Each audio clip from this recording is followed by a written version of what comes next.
నువ్వు తీసుకునే నిర్ణయాన్ని బట్టి దేవుడు తన ప్రణాళికను మరో స్టెప్ ముందుకు తీసుకొని వస్తాడు. తన ఉద్దేశాన్ని బయలుపరుస్తాడు. ఆదిలోనే హంస పాదైతే, ప్రారంభంలోనే నువ్వు విరిగి నలిగిపోతే, అబ్బో అని విసుగు చెందితే, ఆయాస పడితే, ఎందుకు ఈ జీవితం అని అనుకుంటే, ప్రియుడా, నిన్ను దేవుడు ఎన్నటెన్నటికి పరిశోధించనేరడం. పరిశోధించడానికి ఆయన ముందుకు రాలేడు. కారణము నీవు సహకరించనందున, నీకట్టి మనస్సు లేదు కాబట్టి. అందుకే నేను చూపించు పర్వతములలో అన్నాడు. ఎప్పుడు అంటే, నువ్వు నీ బిడ్డను తీసుకుని మోరియా దేశం దాకా వస్తే, అక్కడ నేను చూపించే పర్వతాలలో ఒకదాని మీద నీవు బలి అర్పించాలి. తెల్లవారైందండి, లేచాడు, సిద్ధపడిపోయాడు. భారవాహకమైనటువంటి తన గాడిదకు గంత కట్టాడు, పిల్లోడిని రెడీ చేశాడు. తన పనివారిలో 2 మంచి వారిని ఎన్నుకొని బయలుదేరేశాడు. చూడండి ఆ మాటలు. తెల్లవారినప్పుడు అబ్రహాము లేచి తన గాడిదకు గంత కట్టి తన పనివారిలో 2 తన కుమారుడుకు ఇస్సాకును వెంట పెట్టుకుని దహన బలి కొరకు కట్టెలు చీల్చి వీళ్ళందరినీ పురమాయించు, గాడిదని పురమాయించాడు, 2 పనుల్ని తన్ను తాను సిద్ధపరచుకున్నాడు. తన కుమారుడైన ఇస్సాకును బయలుదేరేలా చేశాడు. తరువాత గమనించాలి, కట్టెలు చీల్చి అంటే సగం బలి అర్పణ దేవుని చిత్తం ఇక్కడే అర్పించేశాడు. అసలు ఇస్సాకును ఇక్కడే గుడారం దగ్గరే తానున్న స్థలంలో మోరియా దేశం దాకా వెళ్ళనక్కర్లేదు. ఆయనక ఇక్కడే అర్పించేశాడు అనిపిస్తుంది. ఎలా అంటావా? ఇదిగో కట్టెలు చీల్చి. మోరియా దేశంలో కట్టెలు ఉండవా?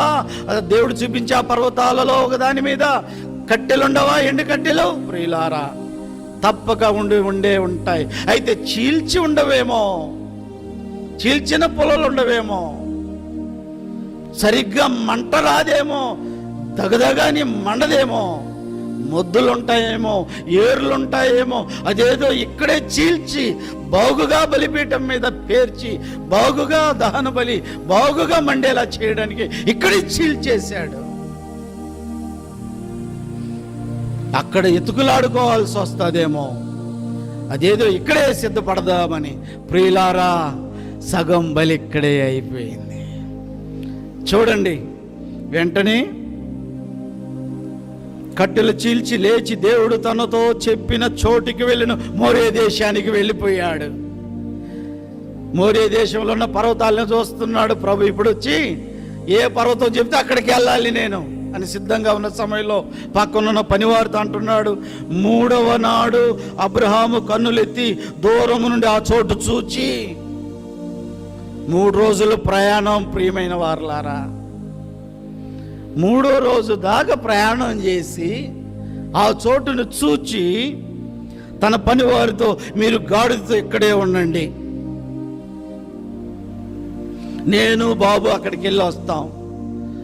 పనివారులారా, మీరిద్దరును ఇదో ఈ గాడిద పెట్టుకుని ఇక్కడే ఉండండి. అమ్మాయ్యా, ప్రియమైన సహోదరుడా, ఈ 3 రోజులు తన కుమారుణ్ణి నడిపించుకొనో లేక భుజానేసుకొనో లేక గాడిద మీద కూర్చొని ఈ 3 రోజుల ప్రయాణం ఎంత భయానకమైనదో తెలుసా?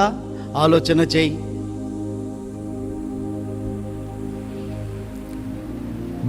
బహు భయానకమైనటువంటి పరిస్థితి.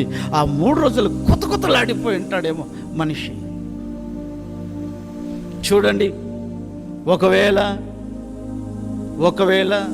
ఇదిగో నీ బిడ్డని తీసుకుని ఇక్కడున్న బలిపీఠ మీద అర్పించాయంటే తత్క్షణమే ఒక రకమైన ఆవేశానికి లోనై, ఏందయ్యా ఇచ్చినట్టు ఇచ్చి మరలా అడుగుతా, ఇదిగో తీసుకొని అని ఉండొచ్చేమో. పక్కనే బలిపీఠ మీద అర్పించేసి ఉండొచ్చేమో కోపంతో. ఈ 3 రోజుల ప్రయాణంలో అబ్రహాములో కోపముందా, అసహనముందా, లేక భయం ఉందా, అవిధేయత ఉందా? ఈ 3 రోజుల ప్రయాణంలో తేలిపోవాలా. అందుకే దేవుడు తన పక్కనే ఉన్న ఊరు చూపెట్టలేదు, తన పక్కనే తాను ఇదివరకు గట్టి ఉన్న బలిపీఠాన్ని చూపెట్టలేదు. వెళ్ళు, మోరియా దేశానికి వెళ్ళు, 3 రోజుల ప్రయాణం, ఈ 3 రోజుల్లో తేలిపోతుంది నీ కథ ఏందో అన్నట్లుగా దేవుడు అంత దూరం పంపెట్టాడు. ప్రియులారా, కొన్ని పరిశోధనలు అలాగే ఉంటాయి. అప్పటికప్పుడే షార్ట్ టెంపర్లో చాలా చేసేస్తుంటారు, అప్పటికప్పుడే తీర్మానాలు తీసేసుకుని అప్పటికప్పుడే.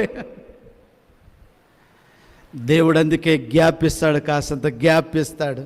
ఆ గ్యాప్లో నీ అసలైన తీర్మానం, నీ ఆశ ఏంటో, నీ భక్తి ఏందో, నీ విశ్వాసం ఏందో ఆ గ్యాప్ టైంలో తెలిసిపోతుంది.